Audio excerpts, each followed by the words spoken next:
experiência. Então, eu queria chamar em primeiro lugar o Jean-Marc Etlan, do Itaú BBA, que está apoiando o painel, e ele vai ser o moderador.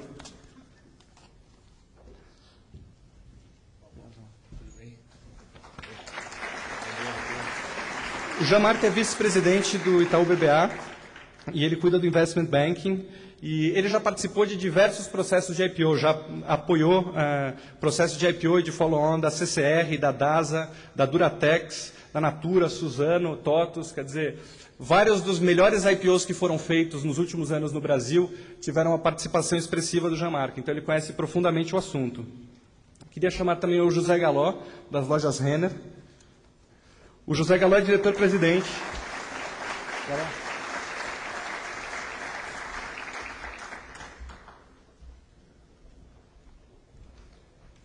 O José Galó é diretor-presidente da Renner, e a Renner é uma empresa muito interessante, porque é uma das poucas empresas na Bolsa do Brasil que tem um controle pulverizado.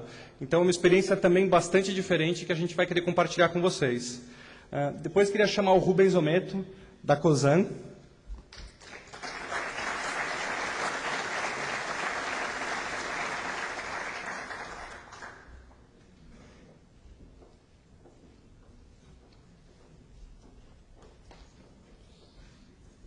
O Rubens Ometo é presidente da Cosan, e a Cosan é um dos maiores grupos sucroalcooleiros do mundo e está fazendo um trabalho muito interessante de consolidação dessa indústria, exportação, e usou muito bem também o mercado de capitais, fez uma abertura recente que foi muito bem sucedida. E, por fim, tem o Bernardo Hess, que está chegando, ele está vindo de Campinas e ele ligou para a gente, está preso no trânsito faz 1h30 já. Mas a gente vai começar mesmo assim, então logo que ele chegar, a gente já dirige ele diretamente para a posição dele, e aí a gente já pode começar o debate. Então, lembrando a todos vocês, quem quiser fazer pergunta, por favor, faça as perguntas por escrito, a gente vai passar para cá, e agora eu passo a palavra para o Jean-Marc para coordenar o painel. Obrigado. Bom dia a todos. Por incrível que pareça, quer dizer, a única empresa de logística do país, a LL, teve um problema de logística e está um pouco atrasada. Mas, enfim, são fatos que acontecem. Eu talvez queria, antes de iniciar esse bate-bola, talvez só tecer algumas considerações sobre esse mercado, só para talvez reforçar as palavras do Paulo em relação a esse movimento que está acontecendo nesse país. Dados simples. Esse ano, devemos fechar, eu acho que o ano, com cerca de 40 ofertas de ações nesse país, tá? Que é um volume sem precedente, deve representar algo por volta de 12 bilhões e meio, 13 bilhões de dólares. Tá? Então, eu acho que nunca se viu isso, desde, quer dizer, até 2004, com a Natura, que abriu capital em maio, a gente tem vivido esse ciclo com melhores momentos, momentos piores, mas o mercado nunca fechou e, de maneira consistente, ao longo desses últimos 2 anos e meio, empresas têm vindo ao mercado abrir capital. Então, isso eu acho que é um momento importante, e tem uma série de repercussões sobre a economia do país e as próprias empresas, a maneira como elas estão se preparando, a maneira como elas estão encarando essa questão de mercado de capitais. E há sinais, olhando para frente, que essa tendência deve se manter aí ao longo dos próximos anos, a menos que tenha algumas modificações radicais de economia ou a nível macroeconômico ou de Brasil que hoje não se antecipa. Esse é um primeiro dado. O segundo, que eu acho talvez tenha um impacto aí direto ou mais próximo com vocês, é a questão de tamanho, né? A questão de que tipo de empresa está vindo ao mercado, como é que se faz esse processo, como é que é essa questão. Eu acho que é um pouco o debate de hoje aqui, era dar algum sinal, alguma noção para vocês de, escuta, como é que é essa estrada, como é que é esse processo, por parte de empresários que passaram por esse processo, e também por parte, quer dizer, de tentar sinalizar ou tentar colocar que tipo de etapas você tem que cobrir para chegar lá. Antes de passar a palavra, talvez, para eles, mais um dado que eu acho que é relevante é essa questão de tamanho que eu estava querendo colocar. Sempre se imagina, para abrir o capital, eu preciso ser uma empresa gigantesca, eu preciso ter bilhões de reais de faturamento, centenas de milhões de reais de faturamento. Eu acho que o patamar hoje, cada vez mais vai ser o caso para empresas acessarem o mercado de capitais, está mudando. Vou dar um exemplo. Esse ano, acho que teve, em fevereiro, teve o IPO da TOTUS. A TOTUS era uma empresa que tinha 30 milhões de reais de geração de caixa. Quer dizer, não era uma empresa de um porte absolutamente gigantesco. Que abriu capital, está aí no mercado, foi muito bem sucedido, etc, etc. Então, a gente está vendo que esse patamar aí, para você chegar à questão de abertura de capital, você chegar ao mercado, ele está baixando, tá certo? Ao longo do tempo, e a tendência é que ele vá progressivamente diminuindo, à medida que a gente também espera que o tamanho mínimo para uma oferta, ele também ao longo do tempo tem baixado. Então, acho que são sinais interessantes aí para vocês que estão no dia a dia das suas empresas, olhando aí essa possibilidade eventualmente de acessar mercado. Talvez ela não seja tão distante como se imagina e que a um momento ou outro possa se imaginar isso de maneira mais concreta. Então, posto isso, eu talvez vou passar a palavra rapidamente para os nossos panelistas aqui, e no fundo, quer dizer, pedir tanto ao Galó como ao Rubens, que vem assim, que tem histórias muito diferentes de por que as suas respectivas empresas abriram capital, que tem histórias bastante diferentes também de como foi esse processo e como ele se deu ao longo do tempo e quais foram assim algumas das etapas importantes ao longo desse processo para ambos. Os dois casos são casos de sucesso extraordinário, só para dar um número assim rápido. A Renner colocou 100% do seu capital na Bolsa, e se eu não me engano, Galó, em julho do ano passado, 2005, naquela época por um valor mais ou menos de 260, 270 milhões de dólares. A empresa hoje vale em Bolsa mais de $1,5 bilhão de dólares. Quer dizer, então, uma performance estupenda. O caso do Rubens também foi muito parecido, ela colocou naquele momento 30% do seu capital em Bolsa e hoje a empresa vale mais de $3,5 bilhões de dólares em Bolsa. Então, nos dois casos extremamente bem-sucedidos e que foram muito interessantes do ponto de vista de como eles se sucederam. Então, talvez, Galó, você possa iniciar esse bate-bola e um pouco contar a tua história de como é que foi esse processo no caso da Renner. Bom dia a todos, muito obrigado pelo convite. Bem, você falou 7 minutos, né? Tá bom. Olha, pessoal, a Renner, na verdade, a história da Renner começa em 1912, lá no Rio Grande do Sul. O seu A.J. Renner foi um empreendedor que atuou principalmente na área de tecidos, vestuário. Depois ele cria uma rede de lojas. Em 1965 surge a Lojas Renner. Em 1967 ela abre o capital. E aqui eu acho que começa, digamos assim, uma história que nos interessa do ponto de vista de visão. Certamente o seu AJ tinha uma visão de governança e de ter sócios. Então, ela profissionaliza a empresa é totalmente profissionalizada e avança até mais ou menos 84, 85. Naquele momento, 84, 85, a família resolve voltar para a empresa e, de uma certa forma, sim, se quebra o processo de profissionalização. Ela fica operando a companhia mais ou menos uns 6 ou 7 anos, as coisas não dão certo, e aí a família tem a sabedoria de dizer, de repente, nós não sabemos fazer, quem sabe a gente volta a buscar pessoas que façam. E, então, em 92, a família sai do negócio e se profissionaliza a companhia. Então, a empresa com problemas de liquidez, com problemas de caixa, com problemas financeiros, se faz o primeiro grande planejamento estratégico da companhia, que então visava transformar uma empresa estadual numa empresa regional. E isto acontece. Nesse processo todo, se vê a vulnerabilidade de uma empresa, de uma loja de departamento ser estadual ou regional. O nosso principal concorrente de então nos atacava assim de uma forma bastante agressiva, com guerra de preços e com condições de pagamento, e a gente via que para jogar esse jogo nós tínhamos que ser uma empresa nacional. Então, em 97 se faz um novo plano estratégico, transformar uma empresa regional uma empresa nacional. 80 milhões de dólares seria os recursos necessários. A família decide, já está na 4ª vocação, a família decide que há vocações diferenciadas, alguns não querem mais correr riscos, vai-se em busca de um sócio. Nisso se encontra a JCPenney, que é a maior, na ocasião era a maior, ainda é a maior cadeia de lojas de departamentos dos Estados Unidos. Por que JCPenney? Porque ela já tinha operações no México e no Chile.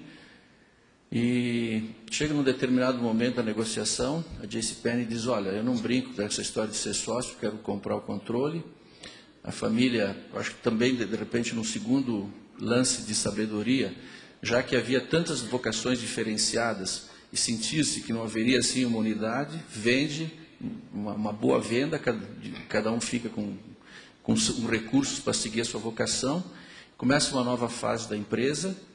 Na ocasião nós tínhamos 21 lojas, se antevia, havia duas operadoras de lojas de departamento do Brasil, MAP e Mesbla. Era claramente visível, uma por problemas de gestão e outra por problema de modelo de operação. O MAP, por ser uma full-line department store, previa-se vida curta, e a Mesbla, por problema de gestão, se antevia que haveria problemas. Esse foi o motivo, inclusive. A JCPenney estudou a compra dessas duas companhias, mas preferiu apostar num modelo de gestão, que nós éramos muito menores que MAP e Mesbla, e também a JCPenney não estava bem com a experiência do Chile, porque lá no Chile ela fez um modelo de lojas de departamento americana, com produtos americanos, com um gestor americano, e não estava dando certo.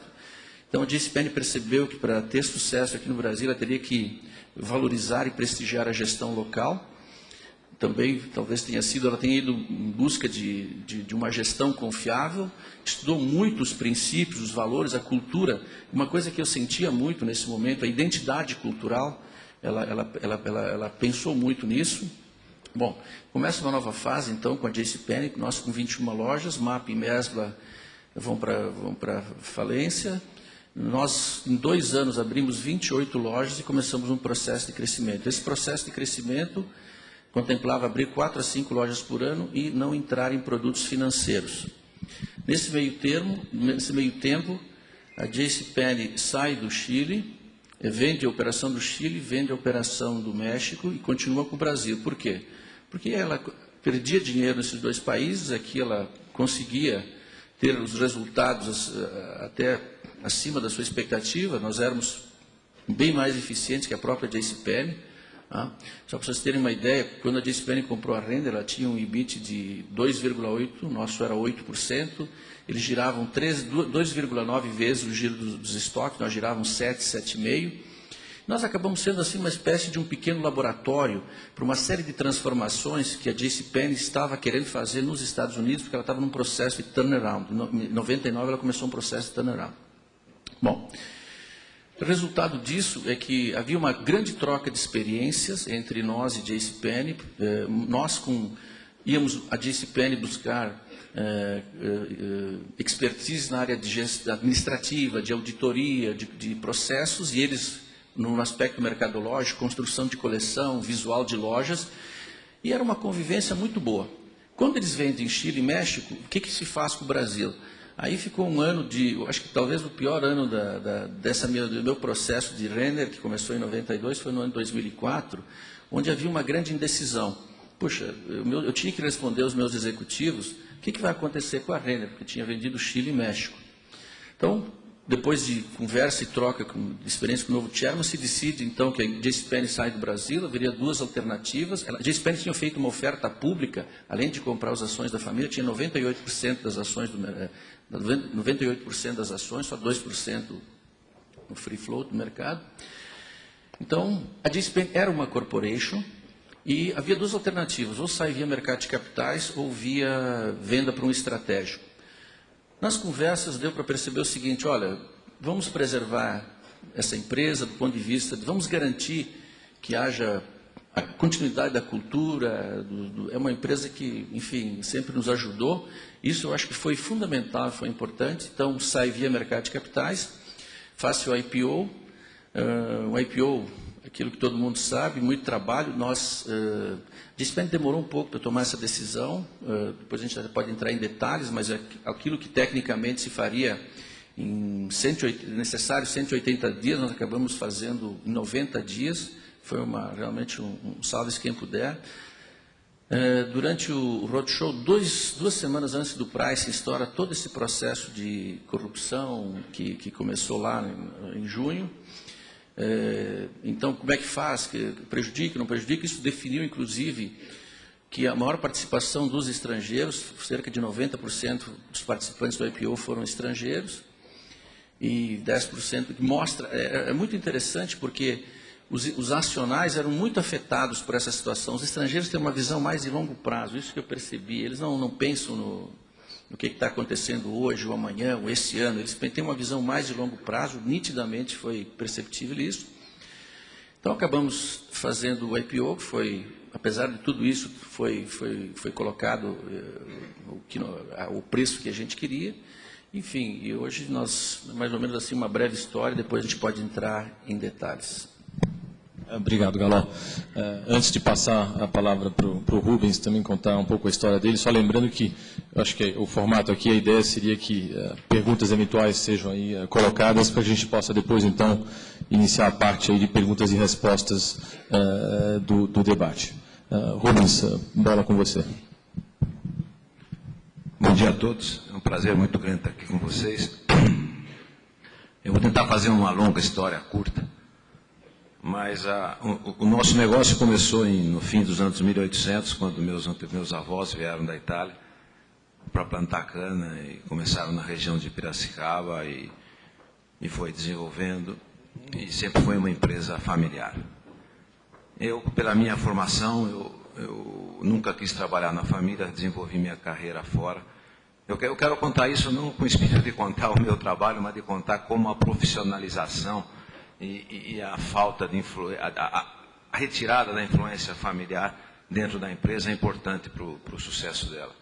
Eu fiz minha carreira solo, comecei minha carreira no Unibanco, depois fui muito tempo diretor da Votorantim e no meados de 1980 eu voltei para trabalhar no grupo quando estava controlado por membros da família Ometo, que são meus antepassados que começaram. Nessa época, a empresa vivia uma série de problemas societários, todos que é comum em empresa familiar, e nessa época o setor também era absolutamente controlado pelo governo. E nossas empresas, quando eu voltei, estavam numa situação financeira não muito boa. Isso nos fez fazer um trabalho muito agressivo de profissionalização e de retirada da participação de decisões familiares dentro da empresa. Gerou uma série de conflitos que não vem ao caso, mas a gente conseguiu organizar isso tudo. Mas tudo isso teve uma coisa muito boa. Fez com que nós, numa época que o setor ia bem, totalmente controlado pelo governo, as nossas empresas não iam bem, fez com que a gente desenvolvesse uma série de sistemas de gestão, fez com que a gente fosse obrigado a profissionalizar a empresa e para tomar decisões corretas, doesse a quem doesse, para que levantar a empresa. Então isso levou a nossa empresa a um profissionalismo e uma decisão muito racional, um processo decisório muito racional. Isso fez também com que a gente começasse a trabalhar fortemente com o objetivo de reduzir custos, de ser mais eficiente. Isso nos levou a começar a adquirir empresas, ou vizinhos, ou naquela época havia uma competição por cana, era tudo regulado pelo governo, e isso havia uma transferência de renda muito grande, isso nos obrigou a começar a adquirir nossos competidores e fez com que a gente desenvolvesse esse expertise. E não preciso dizer quão fragmentado é o nosso setor.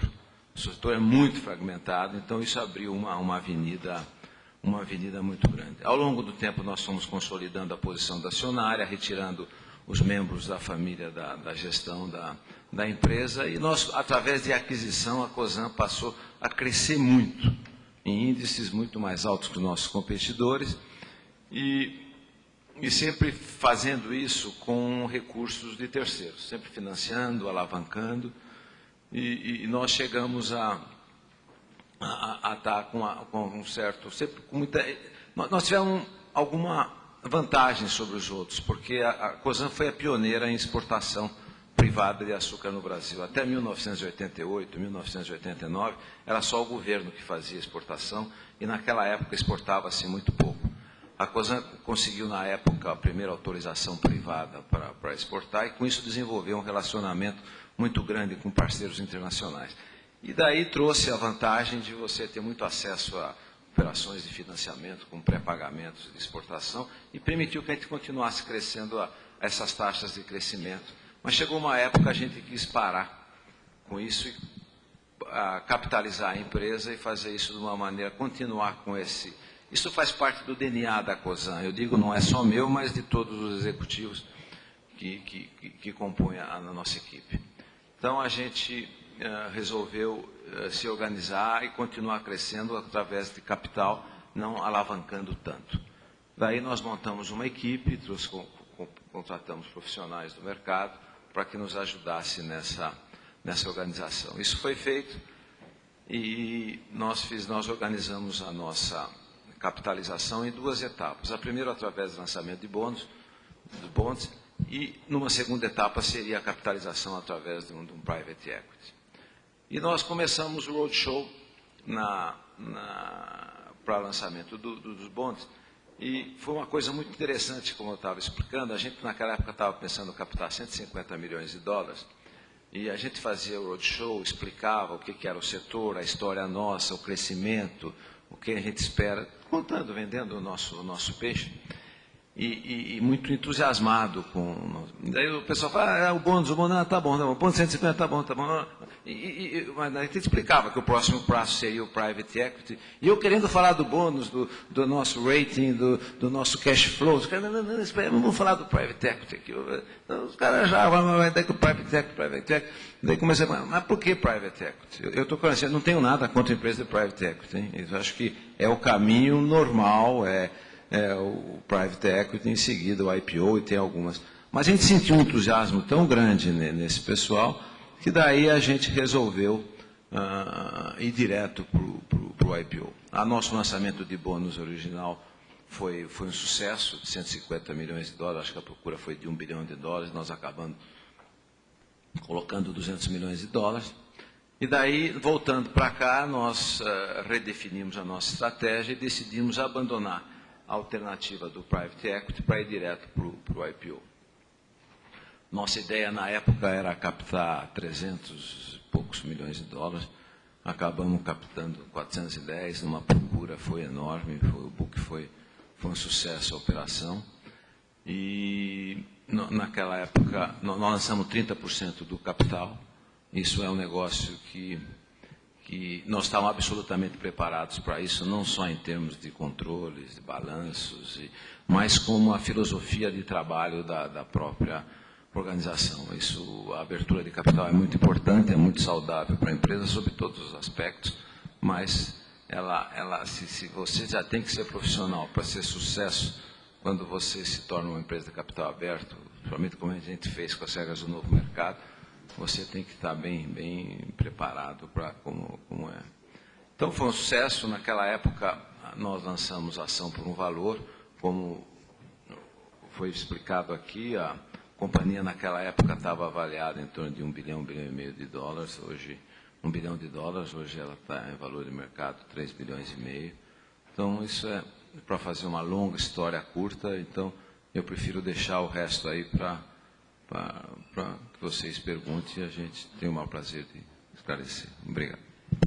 Obrigado, Rubens.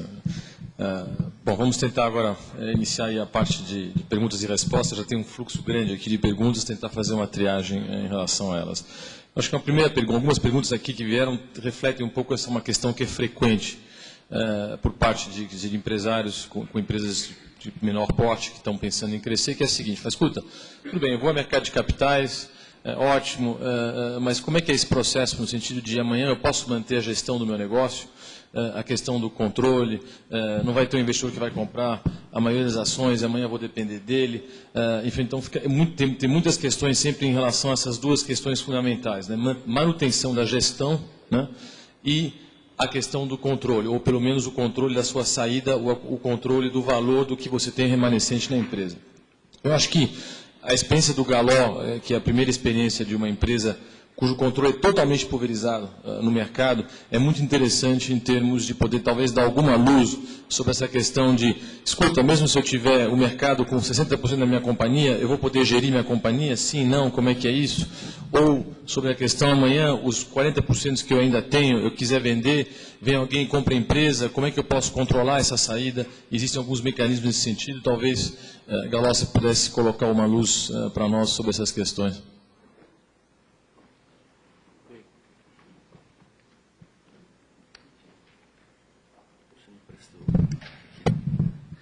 Bem, acho que não há assim um modelo. Né? O que é muito importante, o que é fundamental, é que haja boas intenções. Né? Porque quando a Renner era empresa de capital aberto, a família tinha, somando, tinha 56% das ordinárias, na história de 1/3, 2/3, e 6% das preferenciais. Ela tinha 34% da companhia. Nós talvez tenhamos tido assim um sucesso no IPO, justamente porque a gente plantou alguma coisa lá naquele período de 92 a 98, antes da JCPenney. O que o investidor quer é uma situação, é um relacionamento de confiança, certo? E de regras claras, de regras bem estabelecidas. E isso é que define o percentual, define se vende mais ou vende menos. Eu acho que essa é a base, é você construir, você ter boas intenções. Ter sócio significa ter boas intenções, ter transparência, gerar confiança, e aí dentro dessa regra tudo é possível, né? Nós convivíamos bem naquela época, a família tendo 34% das ações, participando, dando informações. Foi naquela época já que, em 92, a companhia valia, a Renner em 92 valia $916 mil, em 92. Em 97 ela valia $240 milhões. Construiu uma história também ali. Por que essa história aconteceu? Essa história aconteceu porque houve um movimento de recuperação da empresa, os analistas começaram a ver a empresa, começaram a sentir confiança na história, acompanhar a história, se prometia e se entregava, né? Essa questão de percentual, né? E se você tiver regras de confiança, de segurança e transparência, eu acho que tudo se ajusta. O que a gente, repara, só complementando, talvez o que o Galo colocou, é que a gente estava até discutindo um pouco disso no começo nosso, antes de vir aqui, quer dizer, o investidor, por definição, não tem uma vocação, entre aspas, política, né? Ele não está preocupado em querer, eu diria, se ingerir na questão societária da empresa. Ele está preocupado em ter retorno, em ter uma empresa bem gerida, etc., e incentivar, né, eu diria, esse tipo de comportamento, né? Eu acho que ele não quer assumir a empresa. Não é? Você pode até comentar um pouco sobre essa questão mais em detalhe. Durante a IPO aconteciam coisas curiosas. A gente mandava dados, o pessoal ia na frente, dava as informações da empresa. E aí o pessoal falava, bom, tudo bem, agora eu quero olhar o olho do gestor, quero conversar com ele, certo? Certamente é uma situação, com quem eu estou falando, é uma pessoa de confiança ou não, vou fazer perguntas assim. Pós-IPO, começa a história de nós termos a participação. Hoje nós temos mais de 1.000 sócios, né? Então, o pessoal que mais tem 4%, 5%. E nós queremos que eles participem das assembleias. Está sendo muito difícil, né? Por quê? Porque não há processo estabelecido de participação em corporation em mercados emergentes. Lá nos Estados Unidos, a JCPenney é uma empresa, é uma corporation, certamente ela chama uma assembleia, aperta um botão no computador, já sai a procuração, já vai um e-mail para quem vai participar da assembleia, o que ele vai votar e acabou. Esse processo não existe. Então, nós estamos construindo esse processo. E com sucesso. Desculpe, com sucesso não, porque na Renner é proibido usar a palavra sucesso, certo? Quando eu vi o título dessa palestra, assim, a IPO de sucesso, eu já estou me encontrando com bons resultados. Então, por que é proibido usar a palavra sucesso? Porque quando você começa a achar que é uma empresa de sucesso ou um profissional de sucesso, começa o seu processo de decadência. Mas, então, pessoal, nós tivemos a gente foi, sabe, cheio de amor para dar, esses sócios vão participar. A primeira assembleia era necessário 1/3, apareceu 22, 23, acendeu a luz amarela. Então, nós começamos a desenvolver técnicas, contatos, explicar o que é, e a coisa foi evoluindo. Nesta última assembleia, nós precisávamos 2/3, nós chegamos a ter 60% de adesão, vamos participar. Surpresa nossa, na Assembleia apareceu 29% só. Aí nós percebemos que tem um outro problema a ser cumprido. A burocracia entre o ok lá do investidor, aí ele passa por empresas terceirizadas, por escritórios de advocacia. Então agora nós vamos ter que aperfeiçoar esse processo intermediário da viabilização do voto. Mas a coisa vai, certo? A coisa vai e tá aí, a gente está em 60% já. Então é a criação desse processo. Eu tenho certeza que daqui a 1 ou 2 anos vai estar estabelecido esse processo, outras empresas vão também contribuir para se criar esse processo e vai dar certo. Agora, realmente, eu acho também que quando as coisas vão bem, tudo é diferente. Eu acredito que quando as coisas começam a ir tão bem, provavelmente o estímulo à participação talvez seja um pouquinho maior. Espero nunca chegar nessa etapa. Mas eu acho que existem maneiras de fazer tudo. Tem dois tipos de investidor. Um investidor que é um investidor puro, que esse analisa os seus resultados trimestrais, e a penalidade que ele te dá, se ele não gosta do que você está fazendo, ele vende a ação cai ou sobe, isso vem. Agora, você também precisa se preparar para... Existem outros tipos de investidores, são aqueles que esperam que a companhia vá mal e que ficam esperando a oportunidade de ela adquirir o controle da companhia e depois fazer, daí você perde o controle da companhia. Então, o que eu sugiro é que vocês tomem... A filosofia dele, eu acho, ela nasceu assim. Então, eu concordo e eu acho que é muito importante para a perpetuidade da companhia. Mas existem bons advogados que vão ajudar quem quiser fazer a fazer uma série eu não diria, uma série de proteções aos acionistas de acordo com o que ele quer, que não permita esse tipo de tentativa.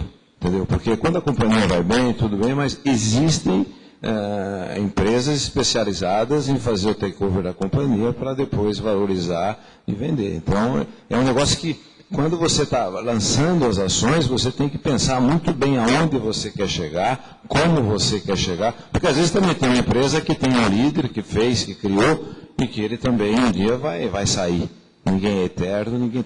Uma maneira sadia de fazer, isso realmente é pulverizar, isso é o estágio máximo, mas com os cuidados de proteger a empresa desse tipo de ataque.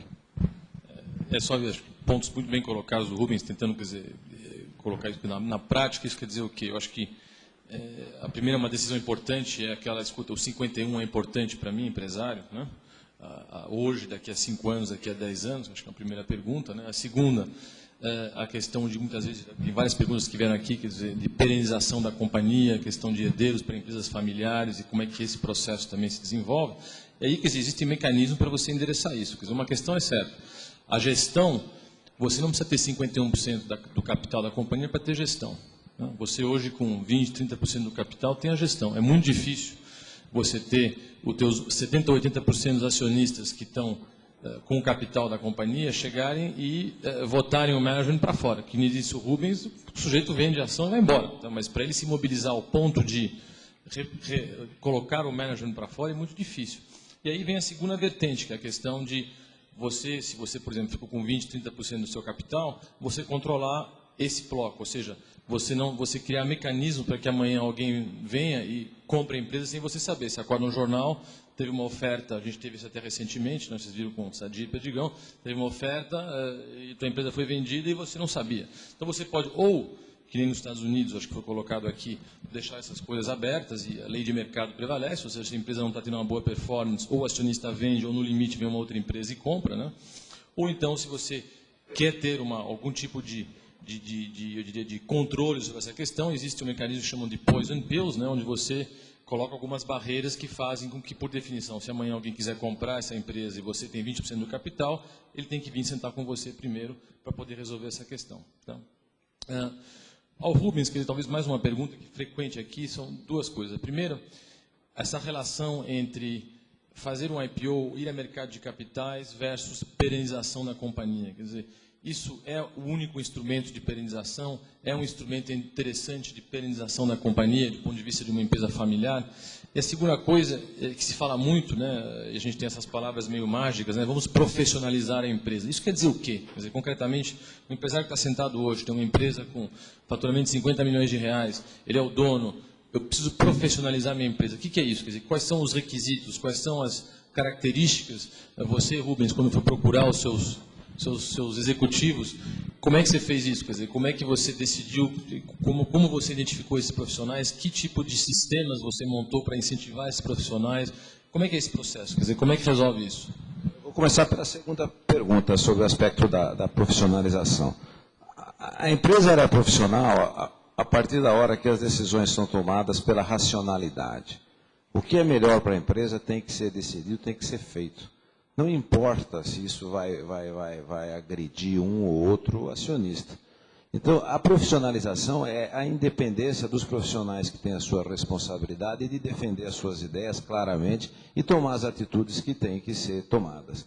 O que acontece é que tem muitas pessoas que fizeram a empresa crescer, eles se tornam coronéis, eles não estão acostumados a terem opiniões diferentes da dele, e que não necessariamente é a melhor da companhia. Obviamente, a média das ideias dele e das decisões dele são as melhores, senão a empresa não iria bem. Mas ela pode ir muito melhor se a decisão for profissionalizada. É dar alguma autonomia, é você realmente incentivar essas pessoas, criar um sistema de carreira, criar um sistema de...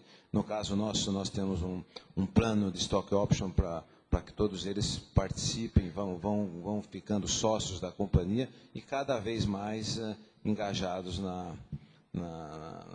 no crescimento da empresa. Quanto melhor for a empresa, é melhor para ele que ele se torna acionista. A respeito da perenização, sobre a empresa ser familiar ou a empresa não ser familiar, existem exemplos de sucesso dos dois lados. Você tem empresas nos Estados Unidos, que é o caso da Cargill, uma empresa familiar, não é nem pública, e está se perenizando, é uma empresa de sucesso. Você tem empresas públicas que a família mantém controle, que é o caso da Ford. Então, isso eu, particularmente, eu acredito eu acho que a abertura, o IPO, o lançamento em ações, a pulverização do capital, é muito saudável para a perenização da companhia. A companhia passa a ser realmente dos acionistas que vão tomar as decisões com racionalidade e deixar os interesses dos acionistas controladores não ser o mais importante. Se chegar a esse ponto, é melhor você montar uma alternativa de mudar o controle da companhia, pulverizando o capital. Então, Acho que o Galo queria dar uma pitada adicional sobre a questão de profissionalização. Falou acionista controlador, eu ia perguntar se o profissional pode falar. Né? Bom, pessoal, eu acho que aí também é uma questão de... Veja bem, eu quando fiz administração de empresas, no terceiro e quarto semestre, eu aprendi muitas cadeiras de sociologia e psicologia. Eu vim aqui para estudar marketing, finanças, etc. e tal. À medida que você vai crescendo, você vai vendo psicologia, pessoas, sociologia, grupos. Isso se aplica também à questão... Eu acho que as escolas não preparam os profissionais para administração de conflitos. Né? Então, o profissional é muito treinado tecnicamente. Na realidade, aí, se a gente conseguisse... É muito difícil, mas esquecer... No fundo... Existe uma situação da política empresarial, certo? O que acontece dentro de uma empresa. E aí a coisa está muito assim na confiança, etc. E tal. Eu acho que um profissional, quando entra, ele tem que sentar com o acionista, o controlador, e fazer um contrato de gestão, mas não só um contrato numérico, um contrato, o que cada um vai fazer. E ele deve estar pronto para prestar contas, pronto para estabelecer uma relação de confiança. Eu posso dar um pequeno exemplo. Quando a gente começou a reformatar a Renner em 92, nós estávamos com nossos produtos totalmente defasados em relação ao mercado. Porque a família, coincidentemente, estava comprando, por exemplo, produtos à sua imagem e semelhança. Quando a gente começou a ajustar os produtos, a família começou, não consigo mais comprar meu abrigo Lacoste GG, não tem mais cristal importado na Renner. Quando eu comecei a ver esse zoom, hora de conversar. Chamamos todos os familiares para um auditório, eram 25, disse, gente, qual é o problema? Não tem mais isso, não tem mais aquilo, tá bom. Eu mostrei o perfil dos clientes da Renner, alguém se enquadra aqui? Não, então vai comprar na concorrência, nós temos que construir uma empresa... Nós temos que construir uma empresa para os nossos clientes, dão para vocês. E vamos continuar conversando. Qual é a outra dúvida? Quer dizer, era para ter uma reunião mensal, na terceira já só 10 apareceram, depois passou a semestral. Quer dizer, tem que haver uma compreensão, certo? Uma relação muito boa. E eu acho que isso é que os profissionais normalmente não estão... Começa assim, está vendo duplo comando, isso, aquilo. Acho que esse é o grande problema. Eu participo até de alguns conselhos e acompanho essa questão desses processos. Como você falou, uma empresa é o racional, a família é a emoção. Então, esse é o grande ajuste que que a família tem que se preparar para o racional, mas eu acho que o profissional também tem que ver o lado da emoção. E aí, compatibilizando isso, a coisa dá certo.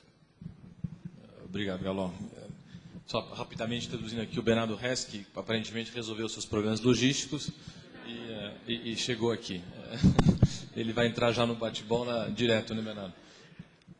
Bem, bom dia a todos. Depois dessa experiência matinal, eu cheguei à conclusão que o modal ferroviário é realmente o modal de maior credibilidade. Nós compramos recentemente uma empresa grande, que foi a Brasil Ferrovias, a sede é em Campinas. Eu tinha um jantar ontem na cidade, saí de Campinas às 7 horas da manhã. E consegui chegar aqui às 10. E achei que ia chegar aqui às 8h15, 8h30 no máximo. E eu tenho que admitir também, porque eu gosto muito desse projeto da Endeavor, porque em alguns momentos dentro do carro eu pensei em dar meia volta. Mas estou feliz de ter conseguido chegar. Peço desculpa aos parceiros aqui de mesa e a vocês pelo atraso, mas realmente coisas da cidade de São Paulo, né? Obrigado, Bernardo. Pelo menos você chegou, isso que é importante. Uma pergunta que é muito frequente, acho que na cabeça de muitos empresários, né? E que às vezes a gente não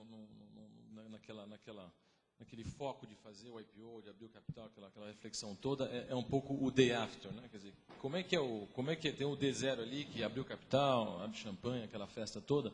Como é que é o D1, D2, D15, D30, né? Muda a vida, então tem algumas perguntas aqui que vieram nascendo. Muda a vida do CEO, do líder da companhia. Como é que é esse processo para o líder da companhia no dia seguinte de um IPO? Talvez o Rubens, se queira começar esse assunto, depois, vindo para a minha direção, cada um de vocês comentar. A vida muda muito, porque, como nós estávamos explicando, a penalidade que quando você acredita no que você faz, quando você vende um projeto durante o seu roadshow, você assume uma série de compromissos. Obviamente, você não é dono da verdade, muita coisa pode acontecer que não permita que você entregue aquilo que você prometeu, aquilo que você vendeu.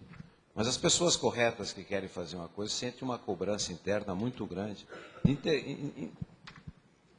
entregar tudo aquilo que ela prometeu entregar. Então, é um trabalho muito grande, é um trabalho de uma responsabilidade sua e de toda a sua equipe, de cumprir as suas metas. É uma coisa, olha, é muito bom de um lado e, sobre o lado humano, te pressiona muito e pressiona muito toda a equipe. Então, eu acho que tem um lado muito bom, como ele falou, da champanhe, do sucesso, da capitalização da empresa, de você ter recursos para desenvolver melhor os seus projetos, mas tem um lado de cobrança em cima de você, não só por parte dos analistas, mas como de você se cobrando a si mesmo. Não é só porque às vezes você pode não entrar, você explica, mas é muito interessante. Isso, usando um termo, ele turbina muito a gestão, ele exige muito mais de você, dos seus executivos, de uma maneira que é muito saudável para a empresa. No nosso caso, como a Renner era de capital aberto há um longo tempo, foi uma situação. A administração da empresa sempre já tinha o hábito de prestar contas a um conselho, que mesmo na época da família era um conselho de 13 independentes, com 2 pessoas só da família. Na época da JCPenney também nós tínhamos um conselho de prestação de contas. Mas isso é uma coisa que acho que fazer um IPO não é só a questão financeira, é a questão exatamente de se preparar, que o dono do negócio que vai abrir o capital, ele tem que, porque a gente já tem aqui no Brasil uns IPOs, vamos lá, de sucesso, né? Mas tem também alguns que não deram certo. Se a gente for ver no germe dos que não deram certo, foi isso. A parte financeira aconteceu. Só que depois não se entregaram resultados, a empresa não continua não fornecendo informações adequadas. Então, tem que haver uma preparação. Acho que até os líderes do IPO deveriam ter essa preocupação de também preparar a gestão para o day after, né? Porque realmente... Bernardo. Não, acho que só adicionando, Eu acho que o IPO, na verdade, ele é um processo, ele não é um evento em si só, né? Muito difícil as empresas abrirem capital se elas já não tiverem alguma regularidade, alguma disciplina financeira, algum contato com o mercado que as leve até a abertura de capital. O que eu acho que é positivo, e eu não acho que é negativo, primeiro que claramente quando você, principalmente empresas familiares ou menores, quando abrem o capital, você passa a ter uma série de sócios, né? Uma série de chefes a partir daí. E você passa a ter um rigor que eu acho que é extremamente positivo, porque tudo que você fazia dentro de casa, que você sabia como era, os controles que se tinha, agora trimestralmente você vai prestar conta no conference call, você vai ter um relatório de resultado, você vai ter um acompanhamento do mercado quase diário no seu negócio. Isso pode parecer, num primeiro momento, negativo, mas eu acho que é extremamente positivo, porque cria uma disciplina dentro das companhias que elas normalmente têm, mas elas não formalizam esse processo. Então, o IPO e a abertura de capital exige, sim, uma formalização para que seu contato com o mercado seja uma coisa extremamente transparente.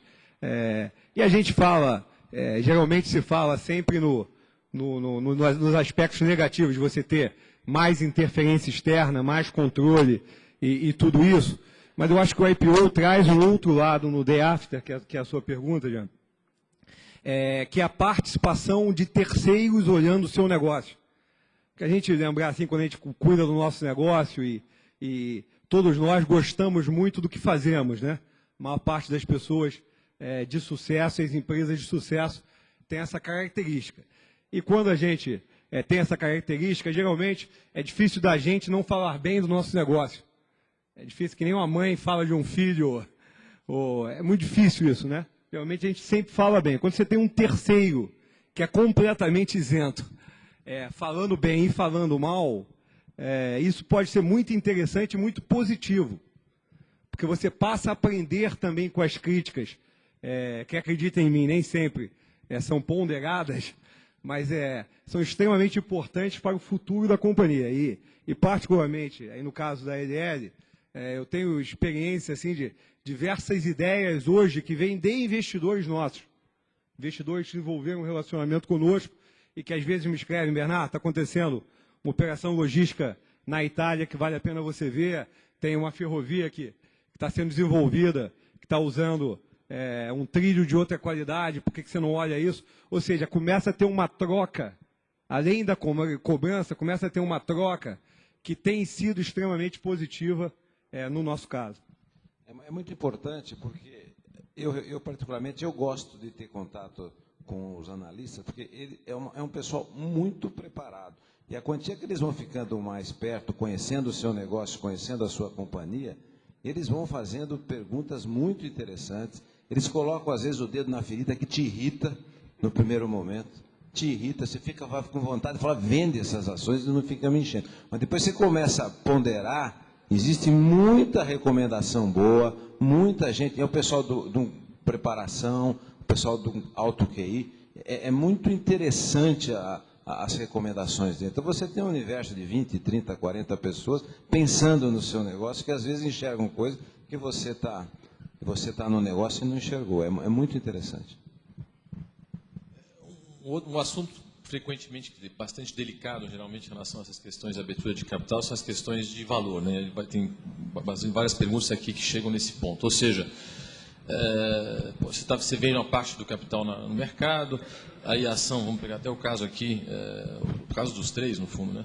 Onde a ação performa maravilhosamente bem, que acho que no caso dos três a companhia dobrou de valor em um ano, aí vem aquela famosa pergunta, né? Será que eu deixei dinheiro na mesa? Né? O empresário está sentado lá e fala: eu vendi aqui 30% da companhia, o negócio dobrou, que história é essa, etc. e tal. E tem sempre esse debate entre o que você vendeu, qual é a missão aqui? É valorizar o estoque, ou seja, o que você não vendeu, ou é maximizar o que você está querendo vender no primeiro dia?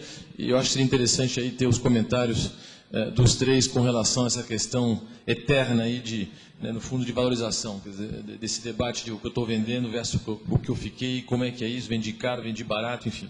Aí vai. Talvez, Bernardo, você possa iniciar aí essa questão. Jean, exceto por você, eu não sei se tem mais banqueiros na plateia. Mas apesar dessa questão ser claramente uma questão sensível e é natural que ambos os lados queiram puxar, os acionistas queiram maximizar o seu valor, os advisors, os mercados queiram ter um upside também bastante bom, isso é um processo totalmente natural. Como eu comentei no começo, eu acho que o IPO ele é um processo. Por incrível que pareça, a questão valuation ela é fundamental, mas você vai ver em todo o processo de IPO que eu não acho que ela seja, no final, a questão decisiva. Ela é sim, ela pode ser impeditiva, mas uma vez que você já tomou a decisão e vem criando as condições na companhia por demais diversos aspectos de abrir o capital, a questão valuation é uma questão de tempo. Né? Vou abrir agora porque o mercado está melhor, o mercado está pagando um pouco mais, um pouco menos, faz sentido para mim no longo prazo nesse momento, mas eu acho claramente que não vale a pena e não faz sentido se decidir pela abertura de capital pela questão valuation. O valuation é uma consequência de um processo, da vontade de ser público, da vontade de você ter uma história de perenidade no tempo, da vontade de você ter uma presença pulverizada de capital, da vontade de levantar recursos com custo mais adequado para investimentos de longo prazo. Então, tudo isso se dá. Quando vem a questão do valuation, é porque o processo já está de tal modo maduro que a fruta está a ponto de cair, né? É que, efetivamente, agora você está decidindo, vou ao mercado esse mês ou vou no mês que vem? Ou vou daqui a um ano ou vou daqui a um ano e meio, né? Esse é o momento. E aí, essa queda de braço, da onde é o ponto, eu acho que vai depender muito do momento. Claramente, acho muito difícil, em casos de IPO no Brasil e tudo mais, que você não procure fazer um meio termo, até porque, já que você vai começar uma vida pública, o IPO, o pessoal brincava assim, que é que nem o primeiro sutiã, né? A gente nunca esquece. E uma vez que você fez, você não volta atrás. Não tem um segundo IPO, não existe isso.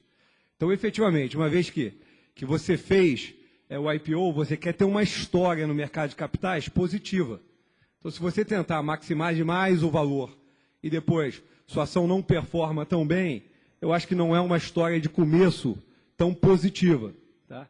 E, ao mesmo tempo, você lembra que você vai ter vários momentos no mercado de capital. Não é aquilo não acaba, né? Às vezes as pessoas têm, né? Eu abri o capital e aí acabou o processo. Muito ao contrário.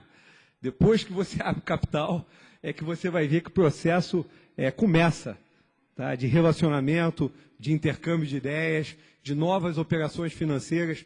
Então, acho que é importante você ter um saudável sabor positivo para os dois lados. Mas eu volto a dizer, eu acho a questão valuation, por mais importante que ela seja, e por mais sexy que ela pareça ser, ela é fruto de um processo. Ela não é decisivamente o mais importante na abertura de capital. No meu caso, pouco a acrescentar, realmente é uma questão de um momento, não é? E especificamente, no caso, a JCPenney, 98% do capital, ela já tinha saído do México e do Chile, ela queria sair do Brasil. O Brasil, no fundo, nós éramos meio que um estorvo, certo? Porque era uma operação pequena e, certamente, naquele ano, que se antecedeu ao IPO, houve oportunidades de a JCPenney receber propostas eventualmente estratégicos, aí que se criou o valuation, se escolheu um momento e fomos em frente. Né? Agora, e como eu falei para vocês, a operação saiu por, o Jean falou, 270 milhões de dólares. Eu, daqui a 3 semanas, vou ter um almoço com o chairman da JCPenney. Eu acho que o único assunto que eu não vou falar com ele é o valor da renda no Brasil, 1,5 bilhão, certo? Eu vou ficar bem quietinho, que é um assunto que não vai ser muito interessante. Nós, no nosso caso, a gente levou muito em conta, porque, como foi bem explicado aqui, o IPO é um começo. Então, você tomou uma opção de vida, você tomou uma opção de como é que você vai conduzir sua empresa. Então, o valuation é muito importante, por isso você é sempre assessorado pelos seus banqueiros que estão fazendo isso para encontrar um ponto de equilíbrio. No nosso caso, ele é importante, mas é importante também no sentido que o que importa, às vezes, é quanto a empresa vai ganhar e não necessariamente quanto o investidor vai ganhar. Eu digo nesse sentido porque, no nosso caso, eu tomei muito cuidado de fazer de uma maneira que representasse a expectativa de valor que a gente tinha da companhia, mas levasse em conta também o retorno que o investidor teria sobre o investimento. Não adianta você também puxar muito, principalmente no IPO, e depois você vai ter um negócio, você fez o melhor negócio da sua vida e é único, porque todo mundo que entrou e investiu com você vai se sentir mal depois, porque o negócio, a performance não foi aquilo que ele esperava. Então, é uma posição delicada que você tem que ter muita sensibilidade daquilo aonde você quer chegar. Quer dizer, ouvindo esses comentários todos sobre a IPO, surgiram algumas questões aqui. Resumidamente, quer dizer, qual é o lado negro da força, né, entre aspas? Ou seja, existe algum... Quer dizer, quais são as desvantagens do IPO? Tem alguma coisa aqui que é complicado num processo de você ser uma empresa pública? Isso, de alguma maneira, vem a bloquear os seus impulsos em termos de gestor, em termos de o que você quer implementar, os controles, aquela fiscalização trimestral, limita a sua habilidade de olhar no longo prazo, enfim... Que se vocês fossem, quer dizer, cada um de vocês três, de maneira sucinta, assim, colocar, escuta, para mim, quer dizer, quando eu olho essa questão de IPO, quando eu olho a questão de ser uma empresa pública, as principais desvantagens, os principais ônus, quais seriam? Talvez começar pelo Galon, como ele tem 100% do capital pulverizado, talvez seja aquele que tenha mais, é o melhor exemplo para comentar esse assunto. De novo, a nossa era uma situação um pouco especial, porque a JCPenney tinha limitado o nosso crescimento. Nós crescíamos, abrimos 4 a 5 lojas por ano, certo? E ela definiu por regra, olha, vamos crescer no máximo 10% ao ano. E no nosso caso especificamente, vejam, nós não estávamos em produtos financeiros. Por quê? Porque nos Estados Unidos, banco é banco e varejo é varejo. A JCPenney tinha tido operações, tinha tido banco, então a visão de uma companhia que só estava operando nos Estados Unidos estava prejudicando a empresa do ponto de vista de desenvolvimento. A inadimplência de 3%, 4% os assustava, 5%, eles não conseguiam imaginar que isso continua, não conseguiam fazer a correlação dos juros que compensavam isso, enfim, era difícil. Não é? Quando tanto é que no IPO nós acabamos prometendo 8 lojas por ano nos próximos 3 anos. Esse primeiro ano nós vamos abrir 15 lojas. Veja que potencial reprimido que havia, entramos em produtos financeiros.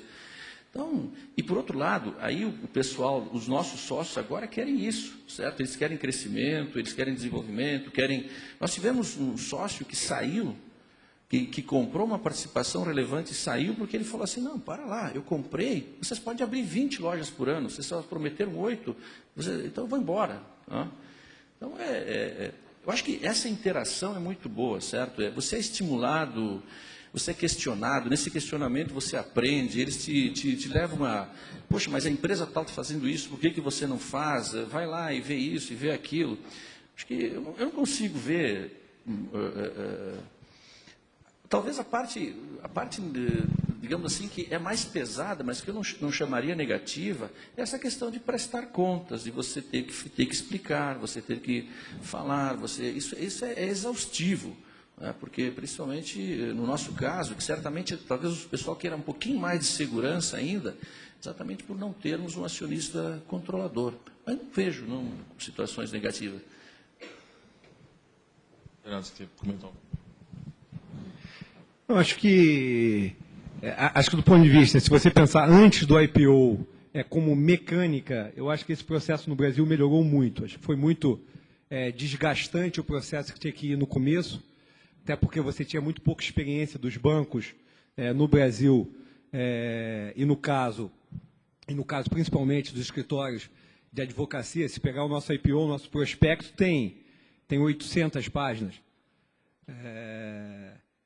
Tirando os advogados e meu diretor financeiro, ninguém leu efetivamente os prospectos para fazer a operação, porque era literalmente Graças a Deus, impossível, né? Não, eu brincava assim. Nada, né? Eu ia em roadshow, o cara abriu o prospecto e falava, se você ler, não compre. Aí era divertido, porque literalmente você tinha os mais diversos riscos, pode cair um raio no Brasil, pode ser que... E esse tipo de coisa foi um amadurecimento. Então, do ponto de vista de mecânica, eu acho que o processo agora é muito mais rápido, porque os advogados e tudo mais têm muito mais, e bancos têm muito mais confiança. Naquele momento, não se tinha IPOs no Brasil há muitos anos, né? Quando você fala do day after, aí eu estou de pleno acordo aqui com o Zé da Renner e tudo mais, eu acho que o fundamental é você estabelecer as bases da relação com transparência. Ou seja, se você imaginar que o mercado financeiro, a partir dali, passa a participar do seu negócio, como um processo, você já emitiu debêntures, você tem papéis, você faz contatos com bancos comerciais, e agora você vai ter participantes também no capital da companhia, e você tratá-los com transparência e objetividade, eu acho que você consegue transformar o downsize, que é justamente esse controle e esses relatórios, num valor para você, a partir do momento que você começa a colocar o mercado para trabalhar para você. Por incrível que pareça, os analistas, como foi comentado, você começa a pedir ajuda em alguns pontos e eles começam a te ajudar. Começa a falar, pô, como é que você vê isso? Pô, você conhece alguma coisa em algum lugar? Por incrível que pareça, a partir do momento que eles questionam, é também uma fonte de informação e uma fonte de ajuda no processo de análise e desse questionamento é bastante interessante, desde que você consiga inverter o processo, de ser cobrado, sim, mas ao mesmo tempo também pedir alguma coisa aos parceiros que efetivamente são sócios da companhia. Acho que talvez eu tenha um exemplo disso mais dramático, que nós abrimos o capital no final de junho de 2004, e um mês depois, no final de julho, nós tivemos o pior acidente ferroviário da história da companhia. Nós tínhamos um mês de vida pública, que nossa principal rota foi interrompida. E a gente teve, naquele primeiro momento, com toda... Eu fui muito para a linha de frente da operação, foi bastante natural, mas a gente fez um fato relevante e ligamos para os principais players do mercado e de investidores que já tinham contato e explicamos o que aconteceu. Aconteceu isso, nós vamos fazer isso. A gente estima que a gente vai ter uma perda disso. E nossa ação subiu. Sabendo que se teria ali um trimestre muito difícil. Então, eu acho que esse processo de transparência, ele ajuda a criar uma confiabilidade, porque ninguém tem só bons momentos, né? Todo mundo na vida tem bons e maus momentos. Uma companhia, e todos nós aqui tocamos companhias, tem bons e maus momentos na sua história. O que você não pode é efetivamente ter duas caras ou efetivamente esconder a situação. Você tem que ter transparência no relacionamento e dizer, estou vivendo isso, vou fazer isso. Então, acho que esse aprendizado logo no começo para nós foi bastante importante para balizar o relacionamento futuro. É fundamental. O mercado não gosta de surpresas. Boas notícias ou más notícias, seja você o primeiro a contar. Rubens, talvez você queira complementar, porque o Rubens de todos, quer dizer, o Bernardo tinha já um private equity na empresa dele, o Galó tinha, quer dizer, a JCPenney, né, quer dizer, talvez o Rubens, essa questão justamente do outro lado do mercado, talvez seja que ele tenha a sensibilidade maior, né, porque como dono, entre aspas, né, de 100% do negócio, de repente tem 4 analistas de 25 anos que moram não sei aonde no mundo e que estão ali no pé dele cobrando como é que é isso, como é que é aquilo. Como é que foi isso, Rubens? Não, foi como eu tenho muito pouco a acrescentar o que eles disseram, eu concordo plenamente, mas o que eu quero dizer é que realmente esses analistas os colocam trabalhando para a gente. O que a gente nota claramente é que, reforçando o que foi dito, é que o mercado quer uma transparência. Você tem que avisá-lo de tudo que está acontecendo de bom, de ruim. Ele não quer ser enganado. Entendeu? Então, força você a abrir transparência. Às vezes você tem que dar informações que são... a concorrência pode ter acesso a alguma coisa que poderia ser confidencial, mas no somatório não vejo, sem contar que você tem que ter todos os padrões rígidos de auditoria, de contabilidade, sabe? Então, não é o caso de nenhum de nós três aqui, mas tem muita gente aqui que está pensando, vive um negócio mais controlado, absolutamente, não tem a menor chance de qualquer coisa de informalidade, isso é um desastre para qualquer empresa que esteja pensando em seguir esse caminho.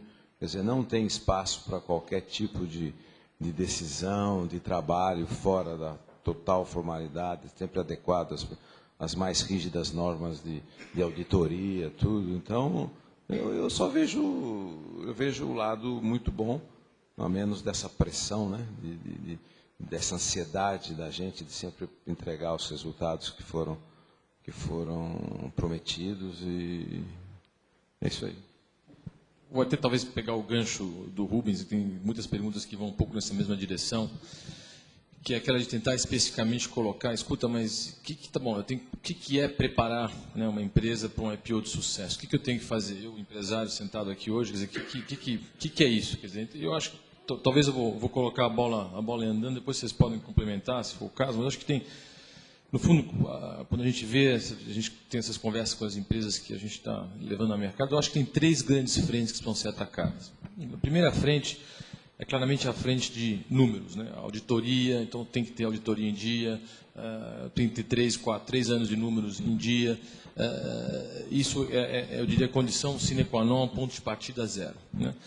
A segunda grande frente é a questão de previsibilidade do negócio, né? Você, então, ter ferramentas, ter processos internos, né, que te dão visibilidade do teu negócio, porque, como colocaram os 3 aqui, você vai ser cobrado trimestre a trimestre, você vai estar dando para o mercado indicações onde o teu negócio está indo. E eu acho que foi o Galó que colocou aqui, que o mercado não se preocupa com notícia ruim ou mal, o que o mercado não quer é surpresa, né? Então, aquela história, escuta, o semestre que vem eu vou ter uma queda de faturamento de 10%. Tudo bem. O que não pode acontecer é ter 40% de queda de faturamento. Aí você cria um problema de quebra de confiança. Aí o pessoal começa a falar, pô, mas escuta, será que ele sabe o que está acontecendo com o negócio dele? Será que ele tem as ferramentas para medir o negócio dele? Como é que é isso? Então começa a gerar dúvida e começa a gerar um problema de relacionamento. Então, acho que a segunda grande frente que tem que ser atacada em um processo de preparação para um IPO é essa questão de ter dentro de casa sistemas, processos, ferramentas, tanto de gestão como também informática, essas coisas, para você ter previsibilidade, para você ter orçamento e ferramentas nesse sentido. Terceira grande frente, eu acho que da mesma maneira que vocês têm os seus clientes, vocês vendem seus produtos para A, B, C, D, o mercado é um cliente.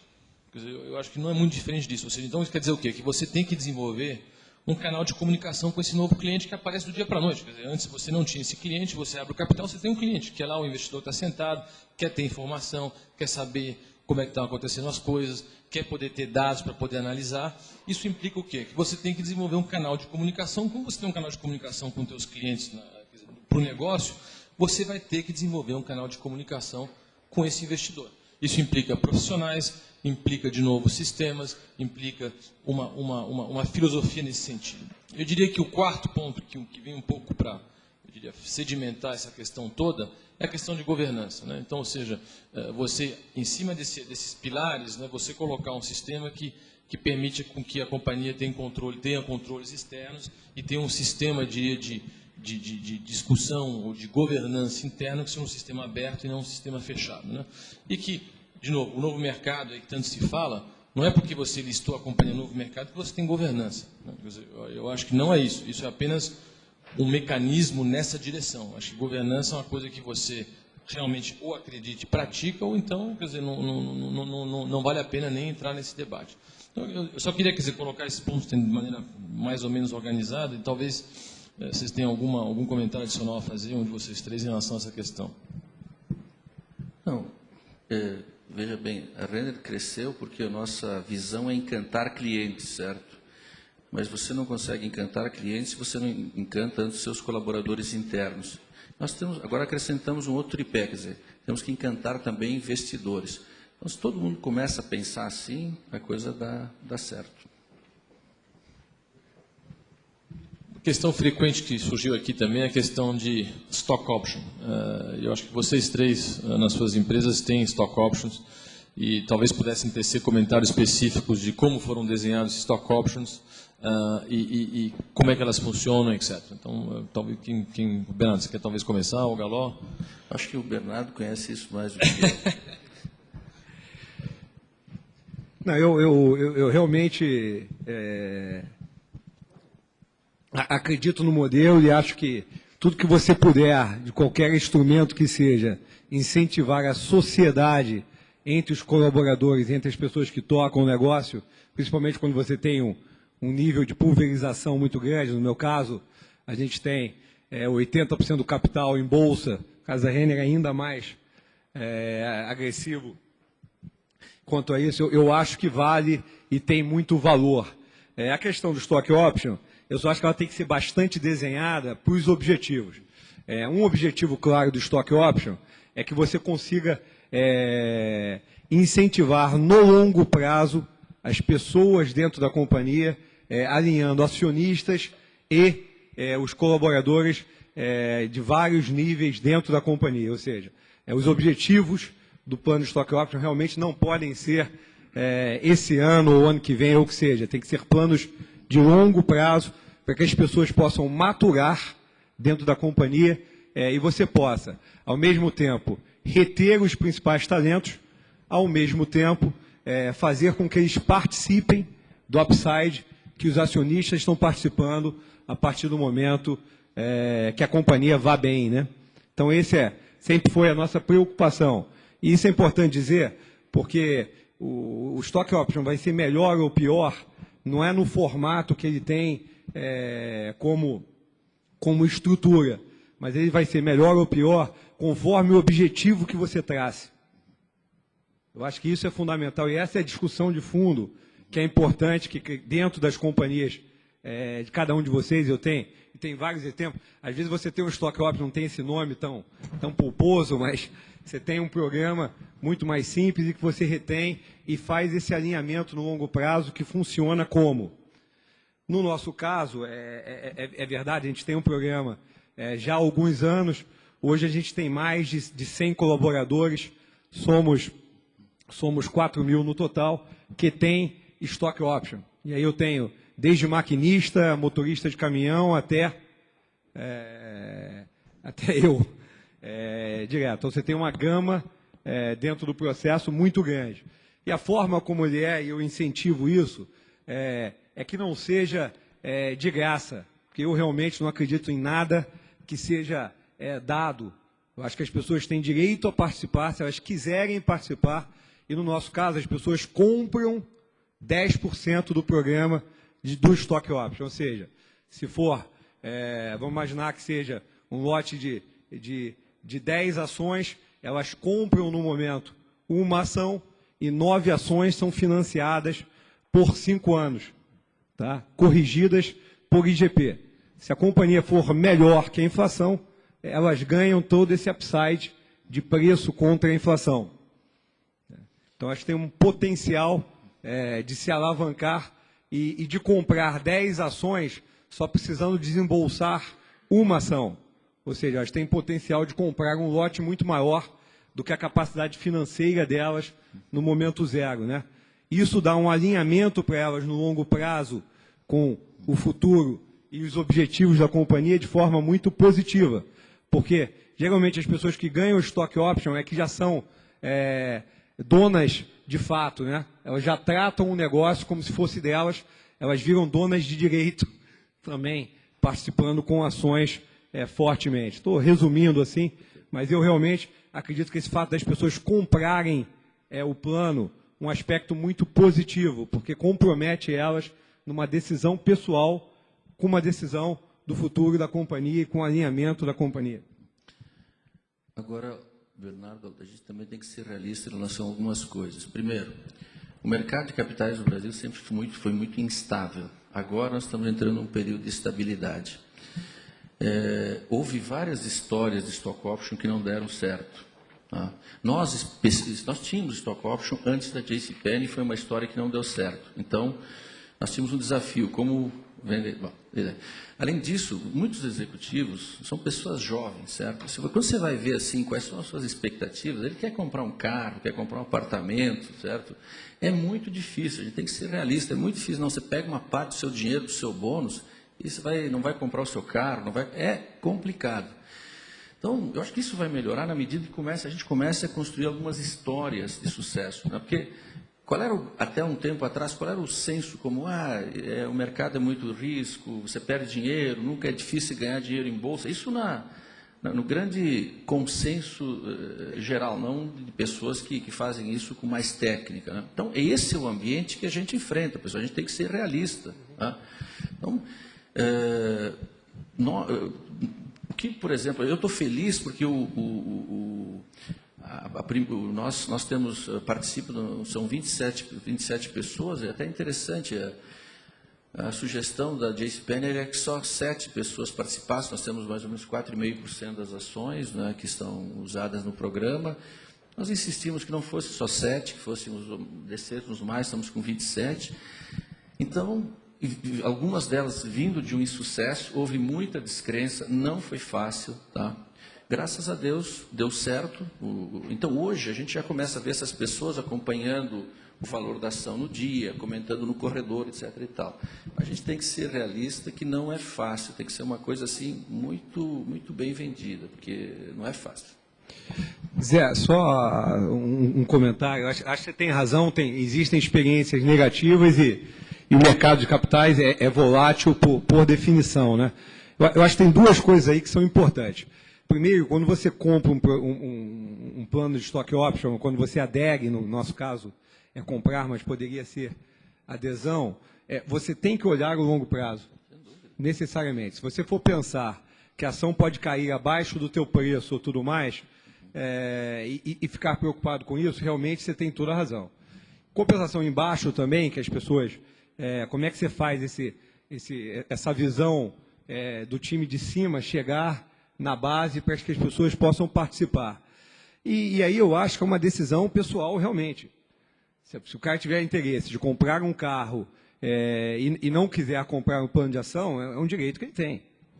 Ele pode sacrificar e dizer, quero comprar um carro, não quero comprar o plano de ação. Então, uma decisão pessoal de risco. Né? A única coisa que eu acho é que, geralmente, as pessoas que você dá o stock option são pessoas que elas não têm a cabeça de empregado. Porque eu acho que as pessoas que você dá o stock option, e no teu caso não é diferente, e eu acho que em nenhum caso é diferente, você procura dar para as pessoas que acreditam no negócio como projeto de vida e como projeto de carreira dentro individualmente. Que as pessoas que querem ter um emprego não são pessoas que querem ser sócias. E essas pessoas eu realmente recomendo que vocês tenham o mínimo possível dentro das organizações. Nem sempre é fácil. Eu acho que ter emprego é fácil. Ter projeto eu não sei se é tão fácil assim. Né? E efetivamente... As pessoas que têm stock option são as pessoas que fazem daquilo ali dizendo, não, eu vou mudar de patamar. Eu acho que é uma preocupação maior que vai surgir no tempo, não é nem nesse momento. Isso até nas tuas preocupações eu estou um pouco mais tranquilo. As preocupações maiores é quando os planos começarem a vencer e as pessoas tiverem uma riqueza razoável. Tá? Aí como é que você faz? As pessoas vão ter que ter decisões de quanto elas querem ir para frente. Essa é uma preocupação um pouco mais para frente que eu tenho nesse projeto. Eu acho que a filosofia aqui ela é dos dois lados. Primeiro é do empresário. O empresário tem que ter na cabeça que ninguém faz nada sozinho. Eu conheço muitos colegas e muito pessoa do mesmo começo do nosso grupo, que você tinha tempo de percorrer todas as unidades, percorrer o campo, tudo. E hoje é absolutamente impossível. A Cosan hoje tem 17 unidades, mais dois terminais. Então, se você quiser tocar aquilo com você tocando, é absolutamente impossível. Eu conheço muita gente inteligente, um banqueiro aí do passado, que ele resolveu vender o banco porque ele falou, olha, o banco para ter sucesso tem que crescer e eu não estou preparado para delegar e para quem quiser crescer tem que profissionar e delegar. Então, ele resolveu vender. Então, isso é uma filosofia do empresário, da companhia. Isso precisa ficar bem claro. E segundo, lembrando o que falava o Rolim, que foi o proprietário da TAM, ele falava assim, olha, trabalha aqui na companhia como se ela fosse sua, mas não se esqueça nunca que ela é minha. Isso é um ponto de equilíbrio que tem que haver. No nosso caso, eu acho fundamental o stock option, porque eu não tenho condição nenhuma. A diretoria, quando eu digo, estou colocando a diretoria, de controlar tudo. Você tem que ter os principais elementos, todos eles envolvidos, trabalhando aquilo como se fosse dele. E eu concordo, porque eu não gosto de ter comigo gente que fique na dúvida entre comprar o carro e entre adquirir um stock option da companhia. Esse cara, para nós, não serve. Porque, claro, ele serve para um outro nível de trabalho. Para você ter em posição de liderança, de gerência, em cargos-chave, precisa ser pessoas que acreditam na companhia, que trabalhem com prazer. Eu não acredito em ninguém que não trabalhe com prazer, que não vá ao seu serviço com satisfação, que não levante de manhã com vontade de produzir, que não vá à noite pensando na companhia, no que fazer. A grande maioria das soluções dos nossos problemas, ela surge na nossa cabeça fora do ambiente de trabalho. São pessoas que estão quase que full time envolvidas com esse trabalho. E essas pessoas têm que ser motivadas, têm que ser premiadas, e elas têm que querer isso. Porque se ela não quiser isso, ela vai num caminho de um funcionário público, que não é, que no nosso caso, o que a gente quer. A gente quer que a companhia vá bem, ganhe dinheiro, e que as pessoas que estão nos ajudando a que ela alcance os patamares e os objetivos dela também sejam premiadas de uma maneira organizada. Porque o stock option no passado existiam nas companhias fechadas, que eram controladas pelo chefão lá, ele abria, dava presente. O que existe hoje é uma organização da maneira como a pessoa, ela sabe o que ela vai receber. Vai ter uma forma normatizada de qual vai ser o prêmio que ela vai ter pelo sucesso, pelo desenvolvimento do trabalho dele e do conjunto da organização. Eu acho isso fundamental. Agora, modelos tem vários. Eles, obviamente, têm muito mais experiência que a gente, de uma maneira muito mais organizada. Eu acho que aí tem que fazer uma consulta, tudo que tem muito erro, a gente aprende com os erros. Nós fizemos o nosso stock option, já percebi alguns erros, você vai corrigindo a rota, mas só não erra quem não faz nada. Mas eu acho importante começar a fazê-lo de uma maneira muito estimulante para os executivos que ajudam na companhia. Obrigado, Rubens. Nosso tempo está acabando. Eu vou só fazer uma última colocação. Teve várias perguntas sobre a questão de perspectivas de mercado, o que vai acontecer, etc.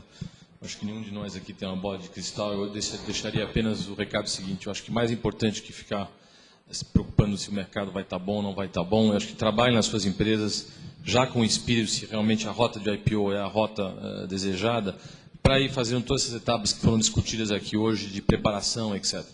Na hora que você estiver pronto, a probabilidade de ter mercado é alta. Se não tiver, no mês seguinte, 2 meses antes, 6 meses depois, vai ter. Quer dizer, eu acho que a principal questão aqui não é vai haver mercado, não. Eu estou pronto para, caso haja mercado, eu poder entrar no mercado. Essa acho que é uma consideração muito importante. Dito isso, acho que em nome da Endeavor, eu queria agradecer muito ao Rubens, ao Galó, ao Bernardo aí pelas suas contribuições respectivas. Acho que são 3 histórias fantásticas de sucesso de IPO. Existem muitas perguntas que foram feitas bem específicas. Eu sugiro que vocês os abordem aí nos corredores do hotel, se tiverem essas questões, para que possam ter aí as respostas desejadas. Obrigado ainda. Vamos agora para um breve intervalo. Obrigado.